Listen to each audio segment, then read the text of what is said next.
So hello guys, welcome to my channel keep learning. और आज का टॉपिक है क्लास 8 से चैप्टर 11 मेंसुरेशन। सबसे पहले आज मेंसुरेशन का हम डिटेल समझते हैं कि मेंसुरेशन होता क्या है। मेंसुरेशन में काफी सारी चीजें आती हैं, लेकिन अगर टॉपिक की बात करते हैं, क्लास 8 की बात करते हैं, तो कुछ इंपॉर्टेंट चीजें हैं जो यहाँ पे पढ़ने हैं। वो क्या क्या पढ़ने हैं मैं पहले समझा देता हूँ आपको। देखो, मेंसुरेशन में जैसे एक तो 3D होता है, 3D में आपको वॉल्यूम निकालनी होगी, ठीक है। जैसे कि उसमें क्या करना है, वॉल्यूम से मेंसुरेशन ज्योमेट्री दो तरीके का है, एक 2D ज्योमेट्री, एक 3D ज्योमेट्री। तो ये जो आज का टॉपिक होगा ये हमारा 2D होगा। 2D का मतलब कि इसमें एरिया और पैरामीटर से संबंधित क्वेश्चन आएंगे, ठीक है। 3D में volume, total surface area, cup surface area, ये सब संबंधित क्वेश्चन आ जाते हैं। तो मेंसुरेशन में ये 2D पढ़ेंगे हम। 2D में क्या क्या आएगा, कैसे कैसे करना है क्वेश्चन को, वो डिटेल में समझाऊंगा आज, ठीक है। तो सबसे पहले हम समझते हैं कि इसमें टॉपिक क्या क्या रहेगा हमारा। तो मेंसुरेशन में देखो, सबसे पहले हमें रेक्टेंगल के बारे में पढ़ना होगा। रेक्टेंगल, जिसको हिंदी में हम कहते हैं आयत। रेक्टेंगल क्या होता है? रेक्टेंगल एक क्वाड्रिलेटरल का फॉर्म है। क्वाड्रिलेटरल का मतलब होता है चतुर्भुज, जिसकी 4 भुजा हो, 4 साइड हो। क्वाड्रिलेटरल के अंदर ही एक टॉपिक आता है रेक्टेंगल, क्योंकि रेक्टेंगल की भी 4 साइड होती हैं, ठीक है। क्वाड्रिलेटरल मतलब एक तरीके से कि क्वाड्रिलेटरल के अंदर काफी सारी चीजें आती हैं। रेक्टेंगल हो गया, स्क्वायर हो गया, पैरेललोग्राम हो गया, ट्रापेजियम हो गया, ये सब सारी चीजें किसके अंदर आती हैं? क्वाड्रिलेटरल के अंदर आती हैं। वैसे ही ट्रायंगल के अंदर ट्रायंगल के टाइप्स आ जाते हैं, जैसे स्केलेन ट्रायंगल हो गया, राइट ट्रायंगल हो गया, आइसोसेलेस ट्रायंगल हो गया, इक्विलैटरल ट्रायंगल हो गया। ये सब क्या है? रेक्टेंगल के अंदर, ट्रायंगल के अंदर आएगा। तो क्वाड्रिलेटरल के अंदर आ गया रेक्टेंगल, जिसको हिंदी में आयत बोला जाता है। देखो, रेक्टेंगल में क्या है कि जैसे ये रेक्टेंगल का एक फॉर्म है, ठीक है। रेक्टेंगल के प्रत्येक एंगल जो होते हैं, ईच एंगल वो 90 डिग्री के होते हैं। सारे एंगल इसके 90 डिग्री के हो गए। अपोजिट साइड जो होती है इनकी बराबर होती है, मतलब कि आमने सामने के जो इनके साइड होते हैं वो इक्वल होते हैं, ठीक है। इसके जो डायगोनल्स होते हैं वो डायगोनल्स भी इसके इक्वल होते हैं। ये हो गया डायगोनल्स। डायगोनल बेस के क्या है? इक्वल हैं। अगर एक रेक्टेंगल के अंदर मैं एक डायगोनल डाल दूं, ठीक है, सपोज करो कि ये रेक्टेंगल था, इस रेक्टेंगल के अंदर हमने एक डायगोनल को कंस्ट्रक्ट किया, तो डायगोनल से क्या हुआ कि ये रेक्टेंगल 2 राइट ट्रायंगल में डिवाइड हो गया। मतलब एक राइट ट्रायंगल ये हो गया और एक राइट ट्रायंगल ये हो गया, ठीक है। अब रेक्टेंगल में 2 चीजें हैं, एक है पेरीमीटर, एक है एरिया। पेरीमीटर, जिसको परिमाप बोला जाता है। पेरीमीटर ऑफ रेक्टेंगल क्या होता है? तो पेरीमीटर ऑफ रेक्टेंगल हो जाता है 2। पहले ऐसे समझ लो, पेरीमीटर होता क्या है? पेरीमीटर मतलब सम ऑफ ऑल साइड, सभी साइड को जब हम प्लस करके उसका टोटल जो मेजरमेंट निकालते हैं वो हमारा पेरीमीटर कहलाता है। सपोज कि मैंने एक रेक्टेंगल का निर्माण किया, तो इस रेक्टेंगल में कुछ ना कुछ इसकी लेंथ रही होगी, कुछ ना कुछ इसकी ब्रेथ रही होगी। क्योंकि अपोजिट साइड इक्वल है, कि सपोज कि अगर 10 सेंटीमीटर इसकी लेंथ है तो ये भी 10 सेंटीमीटर हो जाएगा, और 5 सेंटीमीटर इसकी ब्रेथ है तो ये भी 5 सेंटीमीटर हो जाएगा, बिकॉज अपोजिट साइड इसकी क्या है? इक्वल है, ठीक है। पेरीमीटर मैंने बताया सम ऑफ ऑल साइड, प्रत्येक भुजा का जो योग होता है वो हमारा परिमाप कहलाता है। मतलब कि सारे साइड को प्लस करने के बाद जो टोटल मेरा आएगा वो क्या आएगा? पेरीमीटर आएगा। तो पेरीमीटर का मतलब कि जैसे ये लेंथ है तो ये भी लेंथ हो जाएगा, ये ब्रेथ है तो ये भी ब्रेथ हो जाएगा, ठीक है। अब यहां से क्या करोगे? पेरीमीटर निकालना है तो इसकी सारी साइड को प्लस करोगे। कैसे करोगे? तो चलो L plus B plus L plus B, 4 side थी, इसमें 2 लेंथ और 2 ब्रेथ, तो 2 लेंथ और 2 ब्रेथ। अब यहां से क्या हुआ? L plus B plus L plus B। L और L को प्लस करेंगे तो 2L हो जाएगा, और B और B को प्लस करेंगे तो 2B हो जाएगा। और यहां से यहां भी 2 है, यहां भी 2 है, तो 2 को कॉमन निकाल लेंगे तो अंदर बच जाएगा L प्लस B। तो ये हो गया हमारा perimeter of rectangle, 2 into L plus B। ये क्या है? पेरीमीटर ऑफ रेक्टेंगल है। अब बात करते हैं इसके एरिया की। एरिया क्या होता है? एरिया इक्वल टू सिंपल है length into breadth, length into breadth, ये हमारा हो गया area. Area of rectangle length into breadth और perimeter of rectangle 2 into L plus B. तो पहला टॉपिक था रेक्टेंगल का। अब सेकंड में आते हैं।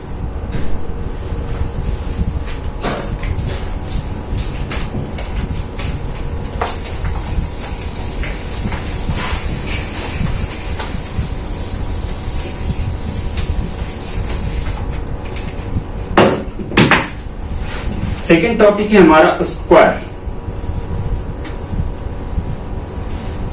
स्क्वायर जिसको हम हिंदी में कहते हैं वर्ग।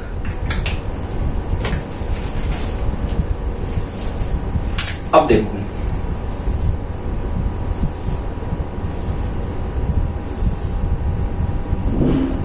यह है स्क्वायर। इसमें हमें क्या दिख रहा है कि इसकी प्रत्येक साइड जो है वो इक्वल नजर आ रहा है। ठीक है, स्क्वायर की सारी साइड इक्वल होती है। सपोज कि अगर इसकी साइड को हम ए मानते हैं तो प्रत्येक साइड हमारी कितनी हो जाएगी, ए हो जाएगी। ठीक है, इसके भी प्रत्येक एंगल जो होते हैं वो 90 डिग्री के होते हैं। मतलब कि अगर इसके अंदर भी मैं एक डायगोनल डालूंगा तो दो राइट ट्रायंगल में डिवाइड हो जाएगा। ठीक है, इसके डायगोनल्स जो होते हैं वो भी इक्वल होते हैं। ठीक है, ये था स्क्वायर जिसकी प्रत्येक साइड इक्वल है, प्रत्येक एंगल 90 डिग्री का है। ठीक है, अब बात करते हैं पेरीमीटर की।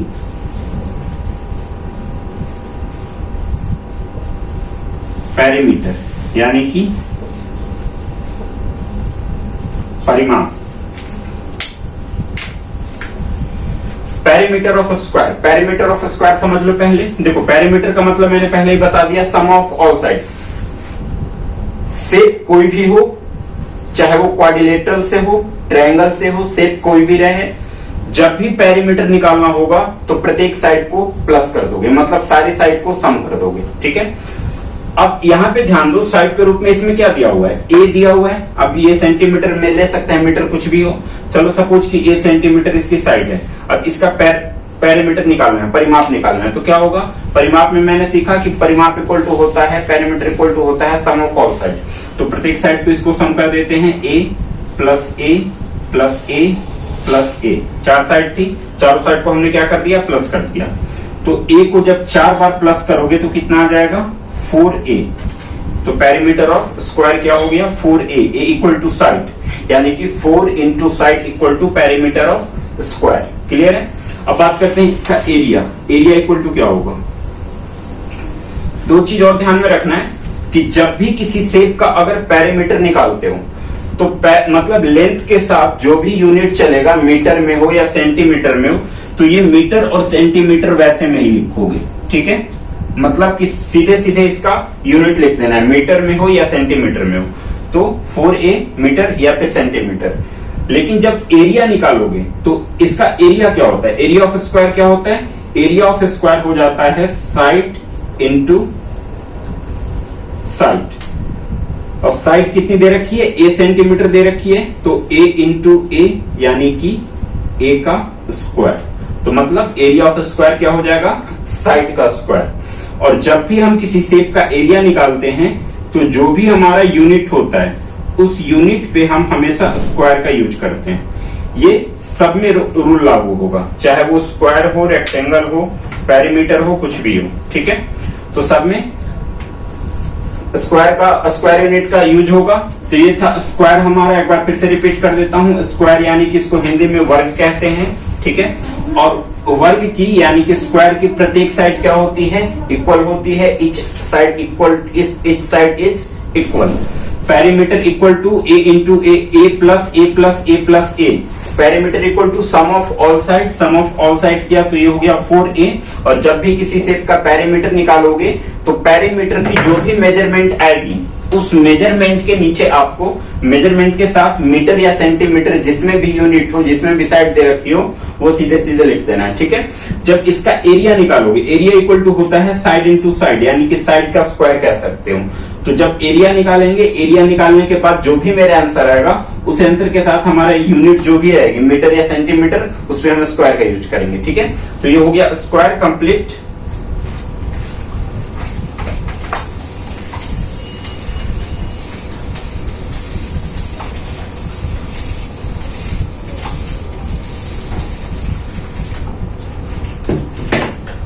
बात करते हैं ट्रायंगल की। इसमें एक और टॉपिक आपको पढ़ना है ट्रायंगल से भी। ट्रायंगल यानी कि त्रिभुज। ट्रायंगल में टाइप्स होते हैं, जैसे क्वाड्रिलेटरल में टाइप्स होते हैं वैसे ही ट्रायंगल में टाइप्स होते हैं। जैसे देखो, ऐसे समझ सकते हो कि क्वाड्रिलेटरल के अंदर जो हमने अभी दो चीज सीखा, रेक्टेंगल और स्क्वायर, ठीक है। रेक्टेंगल और स्क्वायर जो होता है वो क्वाड्रिलेटरल के अंदर आता है। वैसे ही ट्रायंगल के अंदर कुछ टाइप्स ऑफ ट्रायंगल आते हैं, जैसे राइट ट्रायंगल हो गया, इक्विलेटरल ट्रायंगल हो गया, आइसोसेलिस ट्रायंगल हो गया, स्केलन ट्रायंगल हो गया। तो ये सब किसके अंदर आएगा? ट्रायंगल के अंदर आएगा। अब क्वेश्चन पे डिपेंड करता है तुम्हारा कि ट्रायंगल कौन सा बनेगा, राइट ट्रायंगल बनेगा या फिर इक्विलेटरल ट्रायंगल बनेगा या फिर आइसोसेलिस ट्रायंगल बनेगा, कौन सा ट्रायंगल उससे बनता है। तो देखो, प्रत्येक ट्रायंगल का अपना अलग अलग एरिया, अलग अलग पेरीमीटर। पेरीमीटर तो सेम है, perimeter equal to sum of all side, प्रत्येक साइड को प्लस कर दो तुम्हारा पेरीमीटर आ जाएगा। बट एरिया का क्या होता है, एरिया का जो फॉर्मूला है वो प्रत्येक ट्रायंगल में अलग अलग आएगा, ठीक है। अगर राइट ट्रायंगल की बात करें, राइट एंगल ट्रायंगल की,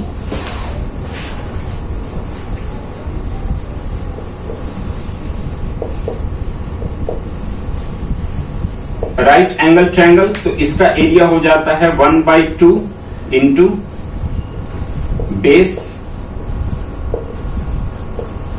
इंटू हाइट। जैसे ये हमारा ट्रायंगल है, राइट ट्रायंगल है, ये इसका बेस हो गया, ये इसकी हाइट हो गई, और जहां पे 90 डिग्री का एंगल बनता है, 90 डिग्री के एंगल के सामने वाली जो साइड होगी वो हमारी हाइपोटेनियस कहलाएगी। ये क्या कहलाएगी? हाइपोटेनियस, ठीक है। हाइपोटेनियस यानी कि एक कर्ण हो गया, ये आधार हो गया, ये ऊंचाई हो गया। तो ये था राइट ट्रायंगल। अब हम बात करते हैं इक्विलेटरल ट्रायंगल। अब देखो, इसी बेस पे एक और ट्रायंगल आता है, isosceles triangle. Isosceles triangle. Isosceles triangle में क्या है कि जैसे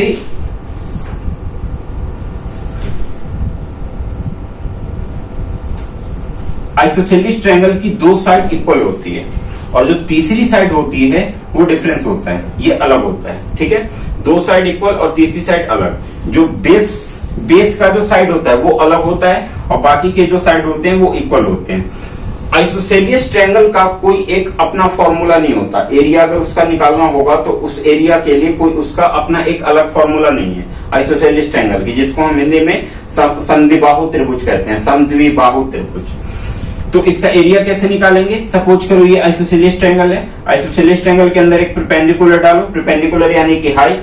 जैसे ही ये हाइट डालेगा तो ये दो राइट ट्रायंगल में डिवाइड हो जाएगा, ठीक है। एक राइट ट्रायंगल इधर से 90 डिग्री का एंगल बनाएगा तो एक राइट ट्रायंगल इधर हो गया, एक इधर से 90 डिग्री का एंगल बनाया तो एक राइट ट्रायंगल इधर हो गया।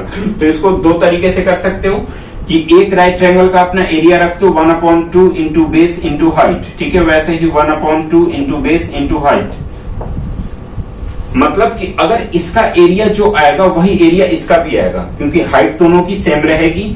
अगर बेस मान के चलो कि पूरा बेस हमारा 12 सेंटीमीटर 12 सेंटीमीटर दिया हुआ है, तो ये क्या होगा कि जैसे ही इस बेस पे एक परपेंडिकुलर डलेगा तो ये परपेंडिकुलर इस लाइन को बाइसेक्ट कर देगी। बाइसेक्ट करने का मतलब कि इक्वल पार्ट में बांट देगी। तो ये जो 12 सेंटीमीटर था अब ये 6 सेंटीमीटर और 6 सेंटीमीटर में डिवाइड हो गया, ठीक है। तो देखो, हाइट दोनों का सेम है, बेस भी दोनों का सेम हो गया, ठीक।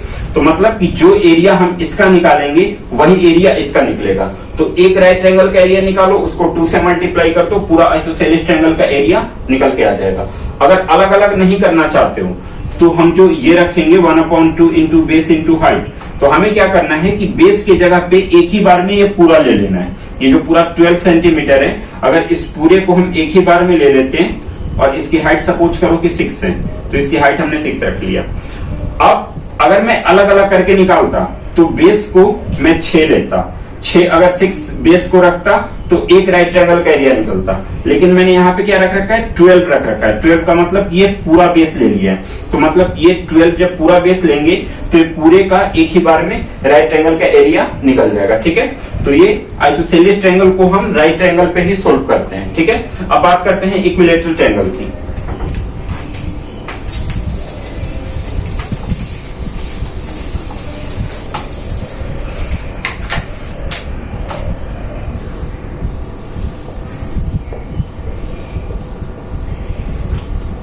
इक्विलैटरल ट्रायंगल, जिसको हिंदी में कहा जाता है समबाहु त्रिभुज। समबाहु त्रिभुज।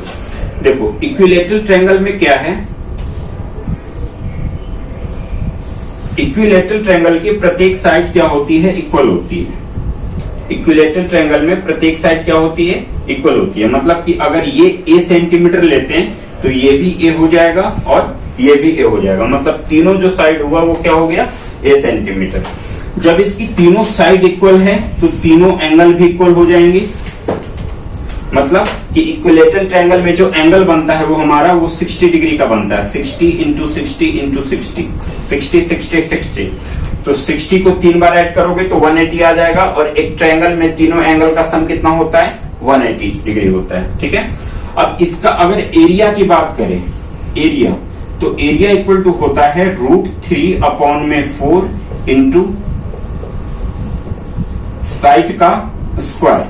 ये इक्विलैटरल ट्रायंगल का एरिया होता है, √3/4 इंटू साइड का स्क्वायर। ठीक है। अब अगर पेरीमीटर की बात करो तो पेरीमीटर तुम्हारा सेम है, सम ऑफ ऑल साइड। तो a plus a plus a equal to 3a, यानी कि 3 इंटू a की जगह पे साइड लिख सकते हो तो 3 इंटू साइड। ये हमारा इक्विलैटरल ट्रायंगल का पेरीमीटर हो जाएगा और एरिया √3/4 इंटू साइड स्क्वायर। बस ट्रायंगल के अंदर अगर आपसे अगर क्वेश्चन आता भी है तो यही 3 क्वेश्चन आ सकता है, एक राइट ट्रायंगल का, एक आइसोसेलेस ट्रायंगल का और तीसरा इक्विलैटरल ट्रायंगल का। ठीक है, जो कि तीनों का मैंने समझा दिया। इक्विलैटरल ट्रायंगल में सीधे सीधे एरिया इसका अपना दे रखा है, पेरीमीटर दे रखा है, यहाँ पे पुट कर देना है। आइसोसेलेस ट्रायंगल को राइट ट्रायंगल के थ्रू बनाओगे, बीच में परपेंडिकुलर डालोगे तो 2 राइट ट्रायंगल में डिवाइड हो जाएगा। फिर हमें 1/2 इंटू बेस इंटू हाइट रख के उसको निकाल देना है। और राइट एंगल ट्रायंगल का एरिया हमारे पास 1/2 इंटू बेस इंटू हाइट है। ठीक है, तो ट्रायंगल कंप्लीट हो गया। अब इसका अगला टॉपिक है हमारा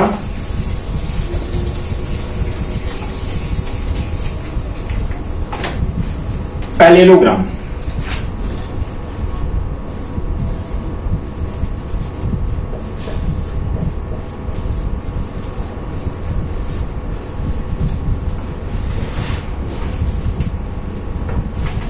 यह है पैरेललोग्राम। ठीक है, इसको हिंदी में कहते हैं हम समांतर चतुर्भुज। समांतर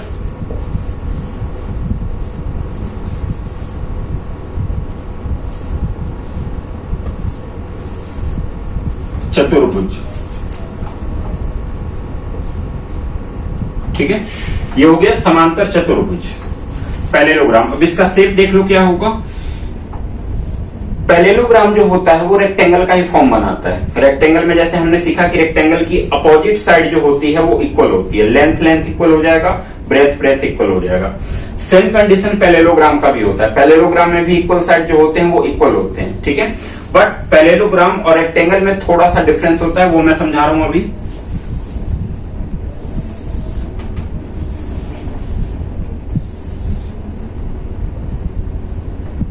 देखो, ये है पैरेललोग्राम और हमारा ये था रेक्टेंगल। दोनों में क्या डिफरेंस दिख रहा है, ये बिल्कुल सीधी लाइन जा रही है, ये लाइन थोड़ी सी घूम जा रही है। मतलब कि इसका जो प्रत्येक एंगल था वो 90 डिग्री का बना रहा था रेक्टेंगल में, बट पैरेललोग्राम में प्रत्येक एंगल जो है वो 90 डिग्री का नहीं बनेगा। पैरेललोग्राम के रूल क्या है वो समझा रहा हूं। पैरेललोग्राम में अपोजिट साइड हमारा इक्वल हो जाएगा। ठीक है, वही अपोजिट साइड इक्वल, और इसके साथ इसके अपोजिट एंगल भी जो होते हैं वो इक्वल होते हैं। मतलब कि इस एंगल के बराबर ये एंगल हो जाएगा, इस एंगल के बराबर ये एंगल हो जाएगा। सपोज कि अगर ये 60 डिग्री दे रखा है तो ये भी 60 डिग्री, अगर ये 30 डिग्री दे रखा है तो ये भी 30 डिग्री। ठीक है, opposite side are equal and opposite angles are equal, ये पैरेललोग्राम का रूल है। अब अगर इसका पेरीमीटर निकालोगे तो पेरीमीटर में तो सेम कंडीशन है, सम ऑफ ऑल साइड, जो भी साइड दे रखी होगी उनको ऐड कर देना। अच्छा, इसमें एक चीज और समझते हैं कि पैरेललोग्राम में एक चीज और यूज किया जाता है, वो हाइट। इसको बोला जाता है हाइट।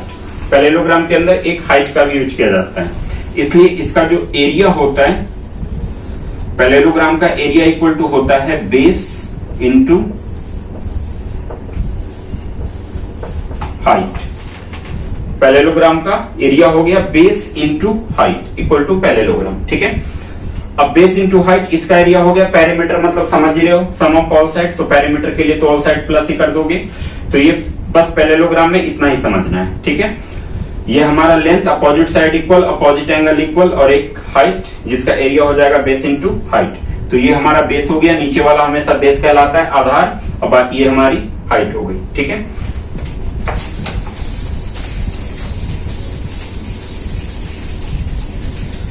अब इसके अंदर एक चीज और पढ़ना हमें, वो है सर्कल, इसको हम कहते हैं वृत्त, ठीक है। अच्छा, सर्कल कैसे बनता है? सर्कल एक सेंटर के अकॉर्डिंग बनता है, बिना सेंटर के हम सर्कल का निर्माण नहीं कर सकते, ठीक है। तो सर्कल के लिए एक सेंटर का होना मस्ट है, जरूरी है। अब मान के चलो कि ये हमारा सर्कल हो गया जिसका ये सेंटर दे रखा है, ठीक है। अब सर्कल के अंदर क्या क्या चीजें हैं वो समझ लो। देखो, ये सर्कल है, सर्कल में एक ऐसी लाइन जो कि सेंटर को क्रॉस करते हुए एक छोर से दूसरे छोर को टच करे। ध्यान रखना, मैंने बोला कि ये इसका सेंटर, सर्कल के अंदर एक ऐसी लाइन जो सेंटर को क्रॉस करे, मतलब सेंटर को टच करते हुए निकले, एक छोर से दूसरे छोर को टच करे, ये लाइन जो होती है ये कहलाती है डायमीटर।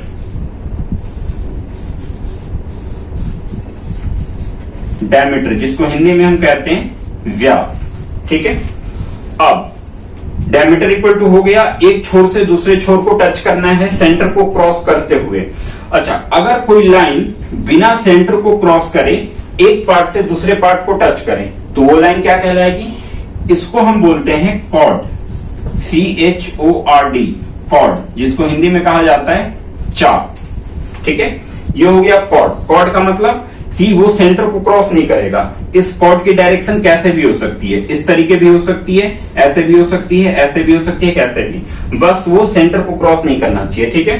तो इसीलिए एक इसमें क्वेश्चन भी आता है कि longest code of a circle, एक सर्कल का लॉन्गेस्ट कोड यानी कि सबसे लंबा जीवा कौन सी कहलाएगी, सबसे लंबी जीवा कौन सी कहलाएगी, तो हो जाएगा डायमीटर, ठीक है। देखो, कॉर्ड और डायमीटर में क्या अंतर है? डायमीटर जो है वो सेंटर को क्रॉस कर रहा है और कॉर्ड जो है वो सेंटर को क्रॉस नहीं कर रहा है। बाकी दोनों का रूल सेम है कि एक पार्ट से दूसरे पार्ट को टच कर रहा है, ये भी एक पार्ट से दूसरे पार्ट को टच कर रहा है। तो जब लॉन्गेस्ट कोड की बात होगी, एक सर्कल के अंदर लॉन्गेस्ट कोड क्या होती है? लॉन्गेस्ट मतलब जो सबसे लंबी, लॉन्गेस्ट का मतलब क्या है? ये सुपरलेटिव डिग्री है, ठीक है। लॉन्ग, लॉन्गर, लॉन्गेस्ट, लॉन्गेस्ट का मतलब होता है सबसे लंबा, उससे लंबा फिर कुछ नहीं है, तो वो हो गया लॉन्गेस्ट। तो जब भी ये क्वेश्चन आ जाए कि longest code of a circle, एक सर्कल का लॉन्गेस्ट कोड क्या होगा, तो उसका आंसर होगा डायमीटर। डायमीटर जो होता है एक सर्कल का सबसे लंबी जीवा होती है, ठीक है। अब बात करते हैं कि जब सेंटर से कोई एक लाइन सिर्फ एक पार्ट को टच करे, मतलब ये सेंटर हुआ और यहां से कोई एक पार्ट को टच कर रहा है, ठीक है, तो ये लाइन जो होगी ये हमारी रेडियस कहलाएगी। रेडियस जिसको हिंदी में हम कहते हैं त्रिज्या। रेडियस को R के सिंबल से शो किया जाता है और डायमीटर को D के सिंबल से शो किया जाता है, ठीक है। देखो, सर्कल के अंदर बस तीन चीजें पढ़नी है।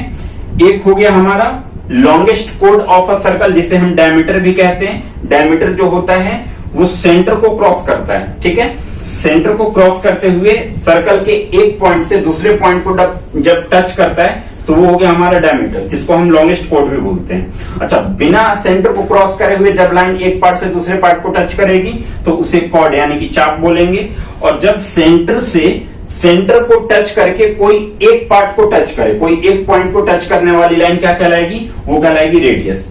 मतलब ये हुआ कि जो डायमीटर होता है वो रेडियस का दुगना होता है। सपोज करो कि इसी लाइन को मैं आगे तक बढ़ा देता हूं, तब ये क्या हुआ कि ये लाइन सेंटर को क्रॉस करते हुए एक पार्ट से दूसरे पार्ट को टच किया, तो ये लाइन भी हमारी डायमीटर कहला जाएगी। और डायमीटर के मतलब क्या? जो सेंटर होता है वो बिल्कुल मिडिल पॉइंट पे होता है। मिडिल पॉइंट मतलब उसको मिड पॉइंट बोल सकते हैं, बिल्कुल मध्य बिंदु, मतलब बिल्कुल बीचों बीच। तो यहां से जितना पार्ट इधर जाएगा उतना ही पार्ट इधर आएगा। सपोज कि अगर ये 6 सेंटीमीटर त्रिज्या दे रखी है तो यहां से भी इस तरफ ये 6 सेंटीमीटर ही त्रिज्या हो जाएगी। और जब 6 और 6 को प्लस कर दूंगा तो टोटल जो मेरा बनेगा वो 12 मीटर बनेगा। वो 12 मीटर जो होगा मेरा वो डायमीटर हो जाएगा। मतलब ये हुआ कि डायमीटर जो है वो रेडियस का दुगना है। मतलब रेडियस को जब 2 से मल्टीप्लाई करोगे तो वो मेरा क्या निकल जाएगा, डायमीटर। और जो रेडियस होगा वो डायमीटर का आधा होगा, यानी कि d/2। ये फॉर्मूला है कि अगर क्वेश्चन में रेडियस दिया हुआ है, डायमीटर की जरूरत हो तो रेडियस को 2 से मल्टीप्लाई कर दो, डायमीटर निकल जाएगा। और अगर रेडियस गिवन हो, वो डायमीटर गिवन हो, रेडियस निकालना हो तो डायमीटर को 2 से डिवाइड कर दो, रेडियस निकल जाएगा। ये था सर्कल। सर्कल के अंदर बस फिलहाल तो तुम्हें यही सारी चीजें पढ़नी है। बाकी और भी बहुत सारी ऐसी चीजें हैं जो सर्कल के अंदर पढ़ना है। वो नेक्स्ट क्लास में हम जैसे जैसे बढ़ते जाएंगे वैसे वैसे टॉपिक थोड़ा सा मतलब विस्तार रूप से बढ़ता जाएगा। अभी फिलहाल वो सर्कल के अंदर यही चीजें समझनी है। एक है डायमीटर, एक है रेडियस, एक है कॉर्ड। ठीक है। डायमीटर इक्वल टू होता है 2 इंटू रेडियस। रेडियस का दुगना डायमीटर कहलाता है और डायमीटर का आधा जो होता है वो रेडियस कहलाता है। ठीक है। अब बात करते हैं इसका एरिया। एरिया इक्वल टू क्या होगा,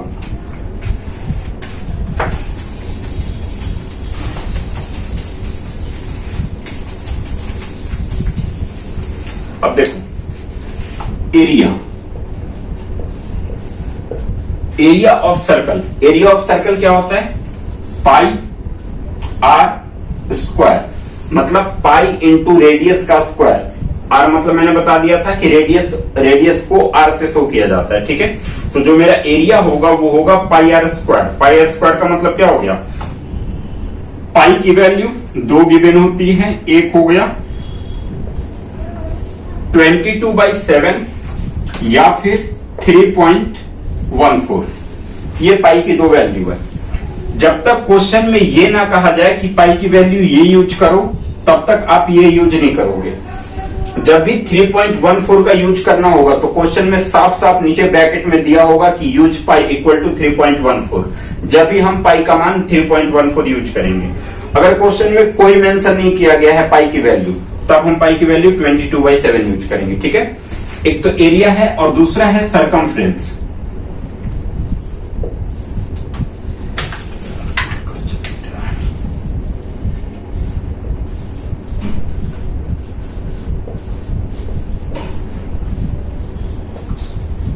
सरकमफेरेंस, इसको हम पेरीमीटर भी बोलते हैं, ध्यान रखना। सरकमफेरेंस जो होता है वो पेरीमीटर ही होता है। बस सीन क्या है कि सिर्फ सर्कल के साथ सरकमफ्रेंस का वर्ड यूज किया जाता है। मतलब सरकमफ्रेंस और सर्कल, बाकी जो भी शेप आएगा उनके साथ पेरीमीटर का यूज किया जाएगा। ठीक है। तो कंफ्यूज नहीं होना। जो चीज पेरीमीटर है वही चीज सर्कल भी है। पेरीमीटर इक्वल टू बता दिया था कि sum of all side equal to perimeter. मतलब कि प्रत्येक साइड को प्लस कर दो तो हमारा पेरीमीटर निकल जाएगा। सेम कंडीशन वैसे ही जब सरकमफ्रेंस की बात हो रही हो तो हमें सर्कल की जो भी बाउंड्री होगी, जैसे सपोज करो कि कोई एक मेरे पास वायर था। ठीक है। उस वायर को मोड़ के मैंने एक सर्कल का रूप बनाया। मतलब उस वायर को बिल्कुल ऐसे गोल मोड़ दिया तो वो क्या बन गया, एक सर्कल बन गया। ठीक है। अब अगर मुझे ये पता, सपोज करो कि जिस वायर से मैंने सर्कल को बनाया, ठीक है, उसकी जो रेडियस है वो 6 सेंटीमीटर। सपोज कि उसकी रेडियस 6 सेंटीमीटर है और मुझे ये पता करना है कि उस वायर की लेंथ कितनी थी। मतलब एक बार फिर से रिपीट कर रहा हूं, क्वेश्चन क्या है। क्वेश्चन ये है कि एक वायर से हमने सर्कल बनाया, ठीक है, और उस सर्कल की जो रेडियस हुई वो 6 सेंटीमीटर हुई। तो मुझे ये पता करना है कि उस वायर की टोटल लेंथ कितनी थी। मतलब कि कितनी बड़ी वायर थी जिससे मैंने 6 सेंटीमीटर वाला सर्कल बना दिया। तो जब भी अब वायर की लेंथ निकालनी है, वायर की लेंथ का मतलब क्या कि किसी भी सर्कल को जब मैं वायर से बनाऊंगा तो जो वायर होगी वो मेरी बाउंड्री कहलाएगी। मतलब सर्कल का बिल्कुल आउटर पार्ट होगा। ठीक है। जैसे चूड़ी, ठीक है, चूड़ी की बात करो तो चूड़ी क्या ये होता है, और चूड़ी में जो भी मतलब ग्लास का यूज किया गया है वो तो मतलब बाहर से यूज किया गया है ना। बीच में क्या है, बीच में खाली है वो, तो इसको हम एक तरीके से बाउंड्री बोल सकते हैं। ठीक है। तो जब भी बाउंड्री की लंबाई लेंथ निकालनी हो कि उस जैसे वायर की टोटल लेंथ कितनी होगी, तो जब भी बाहर का लेंथ निकालना हो तब हम सरकमफ्रेंस का यूज करेंगे। सेम चीज है पेरीमीटर का मतलब कि बाहर जो भी साइड है उसको प्लस कर दो तो पेरीमीटर निकल जाएगा, उसी तरीके से सर्कल में जब बाहर की बाउंड्री का हमें लेंथ निकालनी हो, ये पता करना हो कि कितने सेंटीमीटर या कितने मीटर की लंबाई से हमने वायर, कितने मीटर से या सेंटीमीटर वायर की लंबाई से हमने इस सर्कल को बनाया है, तब हम सर्कमफ्रेंस का यूज करेंगे। ठीक है, और सर्कमफ्रेंस ऑफ सर्कल क्या होता है? 2 पाई आर। ये होता है circumference of circle 2 pi r. ठीक है, तो सर्कल भी कंप्लीट हो गया। तो अब ये समझ लो कि बस यही सारी चीजें हैं जो इस चैप्टर में मेंसुरेशन में खास करके क्लास 8 के लिए पढ़ना है। ठीक है, इससे बाहर कुछ नहीं है। अब इसी से क्वेश्चन घुमेगा। कैसे क्वेश्चन आएंगे? तो पहले तुम्हारा जो सबसे पहला काम रहेगा, एक चीज याद रखो कि अब क्वेश्चन को समझना बहुत जरूरी है। समझे? तो मतलब कि जब तक आप क्वेश्चन ध्यान से पढ़ के समझोगे नहीं, तब तक तुम्हारा सॉल्यूशन नहीं निकलेगा। तो अगर कोई आदत सुधारनी है तो क्वेश्चन पढ़ने की आदत डालो।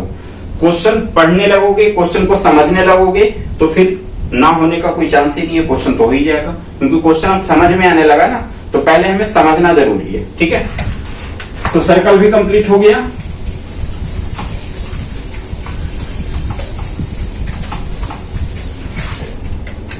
अब हम एक आध क्वेश्चन करके देखते हैं।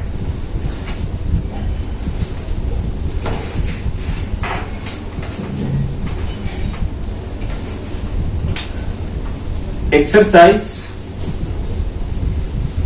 11.1 एनसीईआरटी बुक का एक्सरसाइज 11.1 का पहला क्वेश्चन नंबर फर्स्ट। मैं क्वेश्चन पढ़ रहा हूं, क्या कह रहा है क्वेश्चन में? क्वेश्चन कह रहा है कि a square and a rectangular field with measurement as given in the figure. मतलब कि मेरे पास फिगर गिवन है। फिगर क्या गिवन है ये देख लो। एक स्क्वायर है जिसकी साइड दे रखी है 60 सेंटीमीटर, 60 मीटर। इसकी जो साइड है वो है 6 मीटर। ठीक है, और सेम कंडीशन में एक रेक्टेंगल है जिसकी लेंथ दे रखी है 80 मीटर।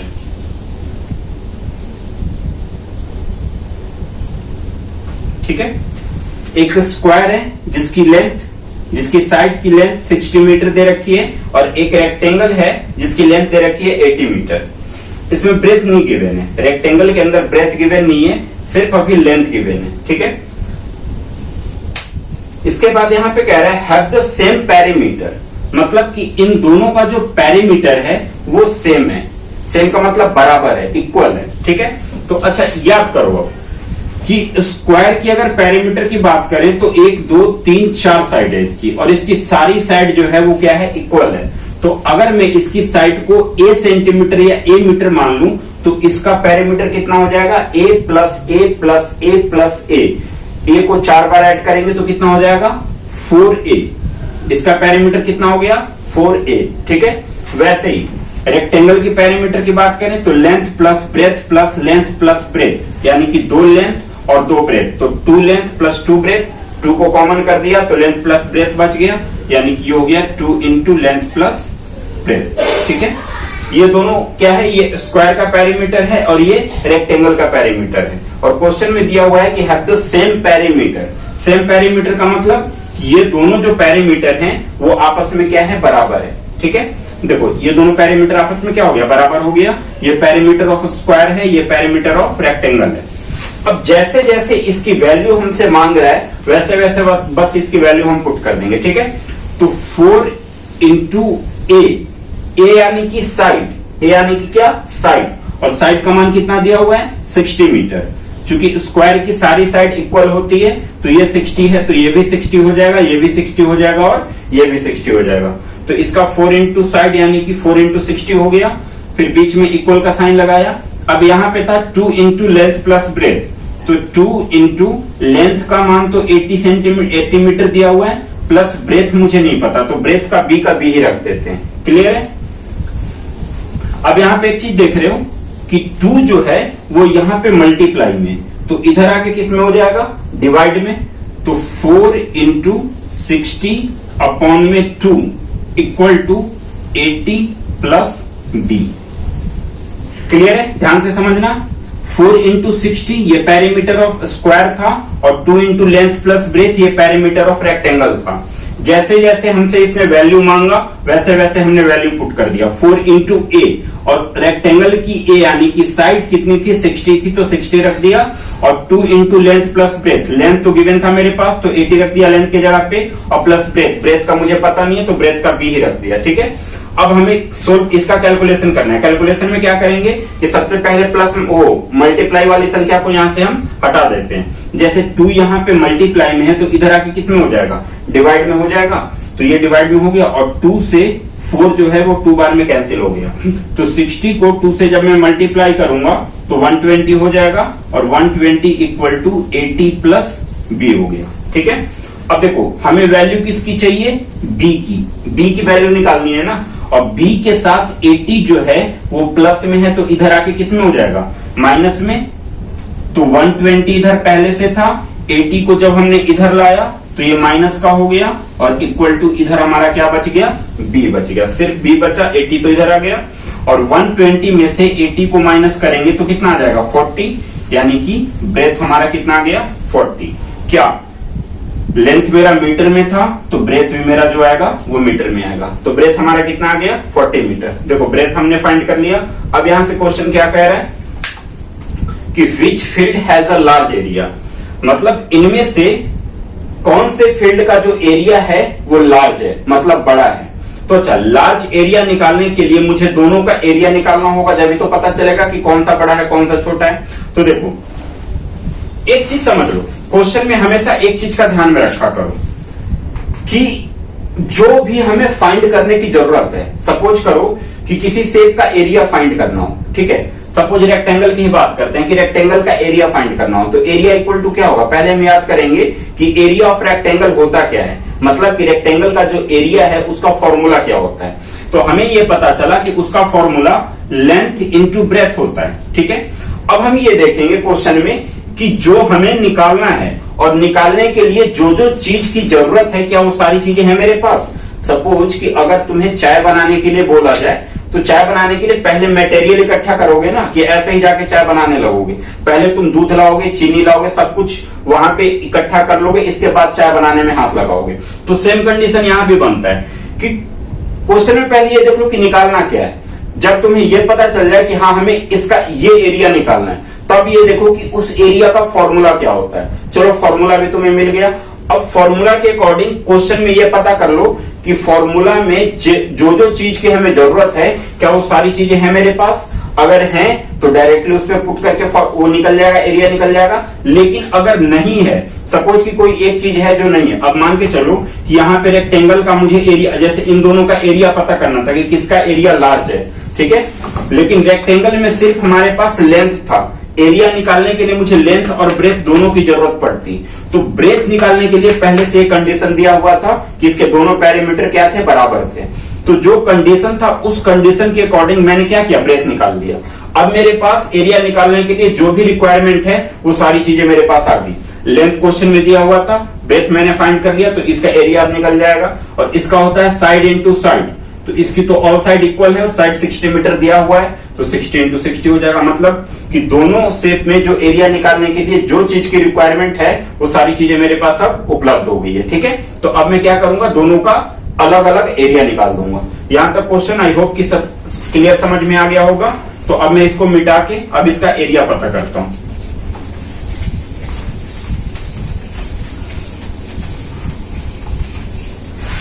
देखो एरिया ऑफ स्क्वायर, स्क्वायर की एरिया की बात करें तो ये होता है area of square side into side, side into side. अगर इसको शॉर्ट फॉर्म में लिखना चाहो तो ए का स्क्वायर भी लिख सकते हो। ठीक है, ए का स्क्वायर। अच्छा, साइड इंटू साइड, साइड का मान कितना दिया हुआ है? 60 मीटर, तो 60 इंटू 60 इक्वल टू कितना हो जाएगा? 3600। 6 को 6 से मल्टीप्लाई किया 36, बाकी का एक जीरो और 2 जीरो, तो दोनों जीरो लगा दिया। अभी क्या हो गया? 3600। किसमें था ये? मीटर में। तो मीटर स्क्वायर, ये स्क्वायर का एरिया निकल गया। अब आ जाओ रेक्टेंगल पे। रेक्टेंगल का एरिया है length into breath. Area of rectangle, rectangle का एरिया है लेंथ इंटू ब्रेथ। लेंथ क्या दिया हुआ है? 80 मीटर और इंटू ब्रेथ क्या दिया हुआ है? ब्रेथ हमने क्या निकाला था? 40 मीटर। तो ब्रेथ हम रख देंगे 40 मीटर। 8 4 जा 32 और बाकी का 2 जीरो। यूनिट पे था मीटर, तो मीटर पे लगा दिया स्क्वायर, क्योंकि एरिया निकाला है हमने। और मैंने पहले ही बोल दिया कि जब भी किसी शेप का एरिया निकालोगे तो जो भी यूनिट दी रहेगी यूनिट पे आप स्क्वायर जरूर लगाओगे। तो अब देखो, इसका जो एरिया आया वो 3600 मीटर स्क्वायर आया और इसका जो एरिया आया वो 3200 मीटर स्क्वायर आया। अब आप खुद पता कर सकते हो कि किसका एरिया लार्ज है, किसका एरिया स्मॉल है। तो क्वेश्चन में हमसे लार्ज एरिया पूछा गया है कि which field has a large area, कौन से फील्ड का एरिया जो है वो लार्ज है। तो स्क्वायर का एरिया जो है वो लार्ज है, क्योंकि ये 3200 है, ये 3600 है। 3600 ज्यादा होगा, तब हम लिखेंगे यहां पे कि area of square is large. ये हमारा हो गया question complete. Question number first complete हो गया। अब क्वेश्चन सेकंड देखते हैं।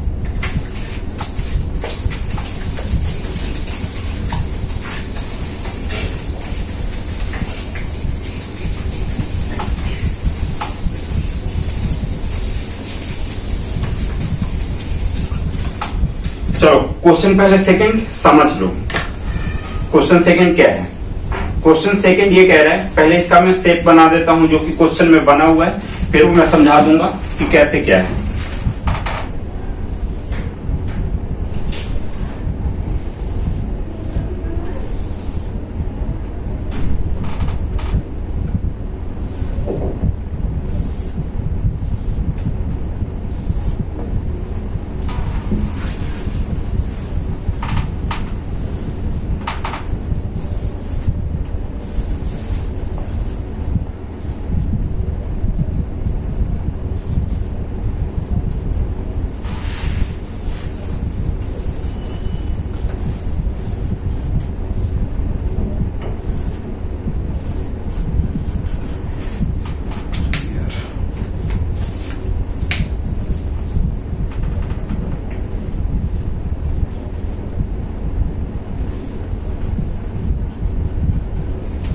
चलो ये था शेप। अब क्वेश्चन समझते हैं।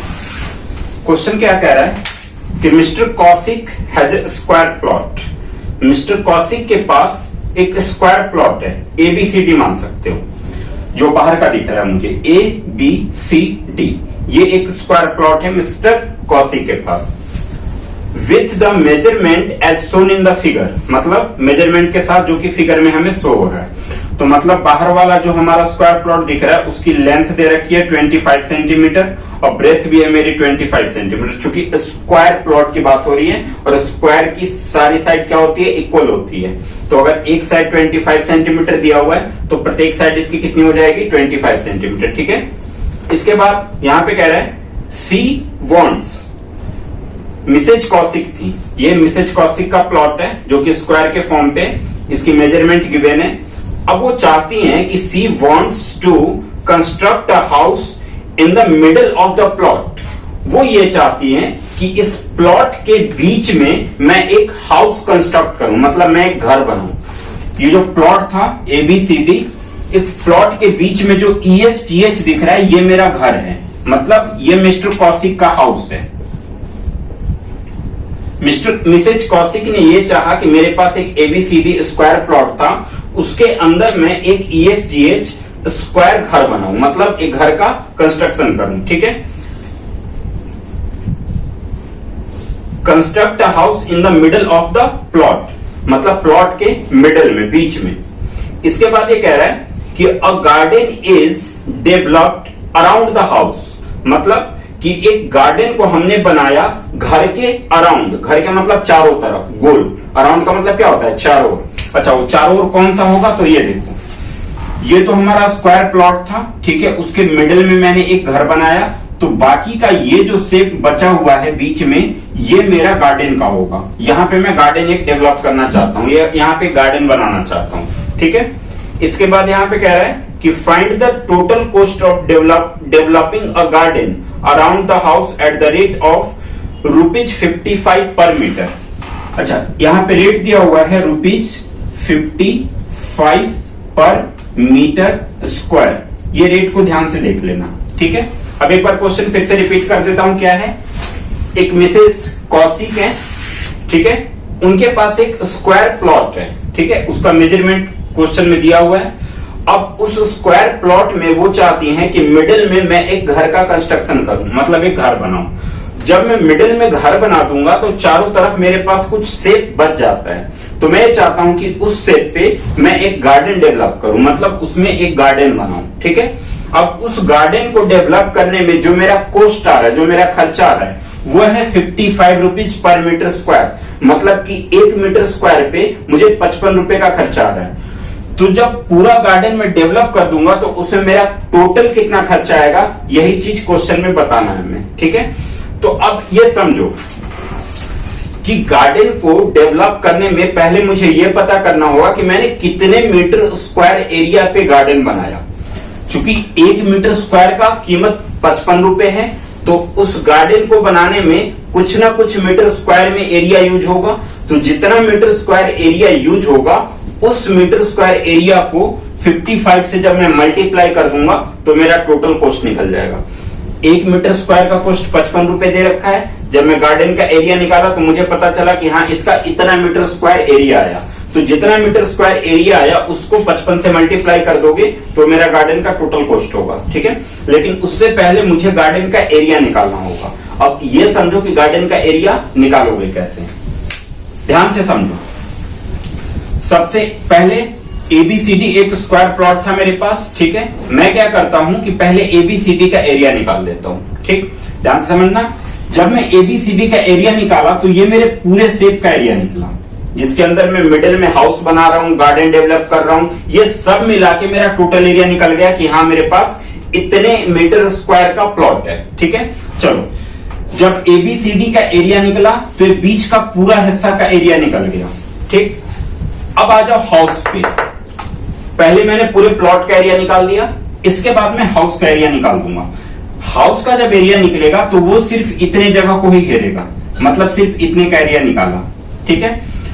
क्या हुआ था कि ABCD में टोटल एरिया निकल गया था, इसके बाद जब मैंने हाउस निकाला तो उसमें इतने का एरिया निकला।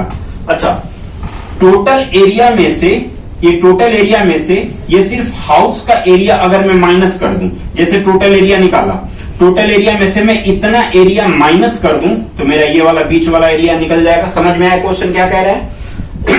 कि गार्डन का कॉस्ट निकालने के लिए सबसे पहले मुझे ये पता करना होगा कि मेरा गार्डन का एरिया कितना है, मतलब कितना मीटर स्क्वायर एरिया में मेरा गार्डन बना, ठीक है।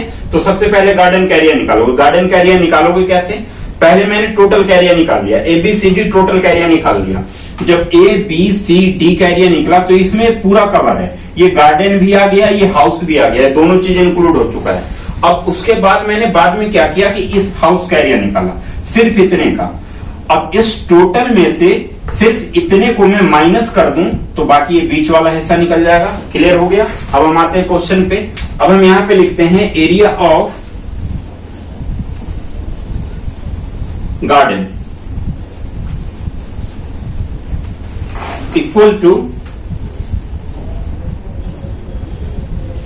एरिया ऑफ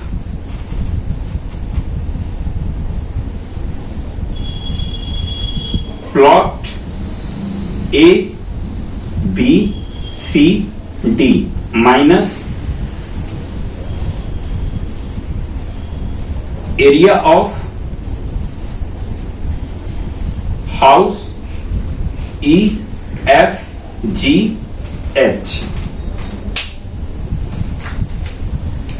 सबसे पहले मैंने लिखा area of plot ABCD, plot जो कि पूरा था ABCD, ठीक है। इस प्लॉट के अंदर गार्डन भी है और हाउस भी है, तो सबसे पहले ABCD पूरे प्लॉट का एरिया निकल जाएगा।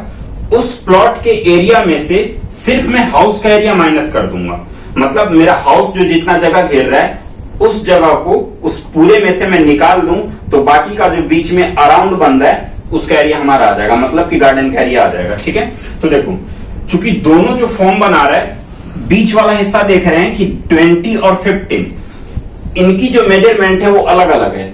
20 और 15, 20 मतलब लेंथ हो गया, 15 मतलब ब्रेथ हो गया। तो इसमें देखो लेंथ और ब्रेथ अलग है। इसका मतलब क्या कि जो मेरा हाउस होगा वो रेक्टेंगल का फॉर्म बनाएगा और बाकी जो मेरा प्लॉट था वो स्क्वायर का फॉर्म बना रहा था। तो सबसे पहले जो यूज करोगे वो प्लॉट जो मेरा है वो स्क्वायर का फॉर्म है, तो स्क्वायर का एरिया क्या हो जाता है, side into side, side into side. ये था प्लॉट का एरिया। चूंकि प्लॉट स्क्वायर के फॉर्म पे था तो स्क्वायर का एरिया साइड इंटू साइड होता है, minus area of house EFGH। और हाउस जो दिख रहा है वो हाउस जो है वो रेक्टेंगल का फॉर्म बना रहा है, चूंकि उसकी लेंथ अलग है और ब्रेथ अलग है। तो 20 इंटू 15, एरिया ऑफ रेक्टेंगल क्या होता है, लेंथ इंटू ब्रेथ। तो ये लेंथ इंटू ब्रेथ हो गया। ठीक है, अब side into side minus length into breath. तो देखो ABCD में जो मेरा साइड था वो कितना था, 25 सेंटीमीटर। चूंकि ABCD एक स्क्वायर का फॉर्म बना रहा था और स्क्वायर की सारी साइड इक्वल होती है, तो ये हो जाएगा 25 इंटू 25। ठीक है, फिर माइनस अब L इंटू बी, जो हाउस था वो रेक्टेंगल का फॉर्म बनाया था, चूंकि लेंथ उसमें अलग थी, ब्रेथ अलग थी, तो दोनों जब चीजें अलग अलग हो गई, इसका मतलब क्या कि स्क्वायर वो रेक्टेंगल बनाएगा। ये 20 है तो ये भी 20 हो जाएगा, ये 15 है तो ये भी 15 हो जाएगा। ठीक है, अपोजिट साइड आर इक्वल। तो लेंथ के जगह पे हम कितना 20 मीटर रखेंगे और इंटू ब्रेथ के जगह पे कितना 15 मीटर रखेंगे। ठीक है, तो 25 इंटू 25 माइनस 20 इंटू 15, तो 25 इंटू 25 इक्वल टू हो जाएगा 625 और 20 इंटू 15 इक्वल टू हो जाएगा 300। ठीक है, तो 625 में से 300 को माइनस कर दोगे तो 5 2 और 6 में से 3 माइनस 3, 325 मीटर स्क्वायर।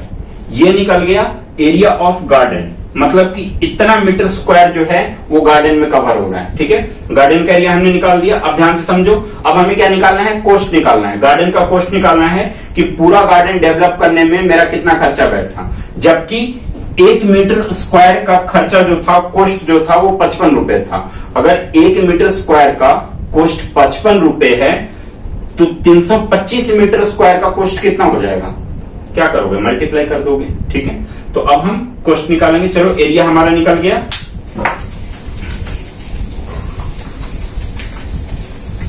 तो अब यहां पे ऐसे लिखोगे कि cost of developing the garden, या फिर कॉस्ट ऑफ गार्डन में सिर्फ लिख सकते हो।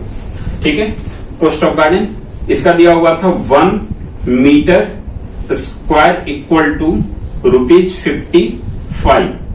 तो 325 मीटर स्क्वायर इक्वल टू कितना हो जाएगा, तो 55 को 325 से मल्टीप्लाई कर देंगे। ठीक है, तो करके देखते हैं कितना आता है। 325 इंटू 55, 25, 10 2 12, 15 और 1 16, फिर 5 2 6 1,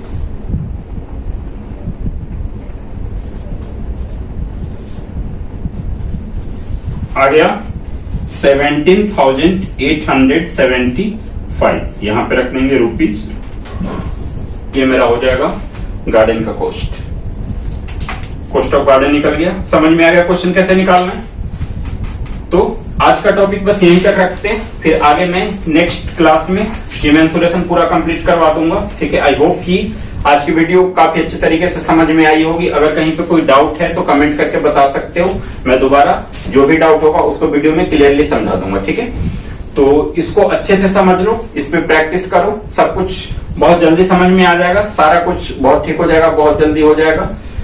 बाकी अगर वीडियो अच्छी लगी हो तो लाइक कमेंट करना बिल्कुल ना भूले, शेयर करें, सब्सक्राइब चैनल जरूर करें ताकि पता चले, जो भी नोटिफिकेशन आएगी नोटिफिकेशन ऑन रखें। ठीक है, बाकी मिलते हैं फिर अगली वीडियो में, तब तक के लिए बाय बाय, गुड नाइट।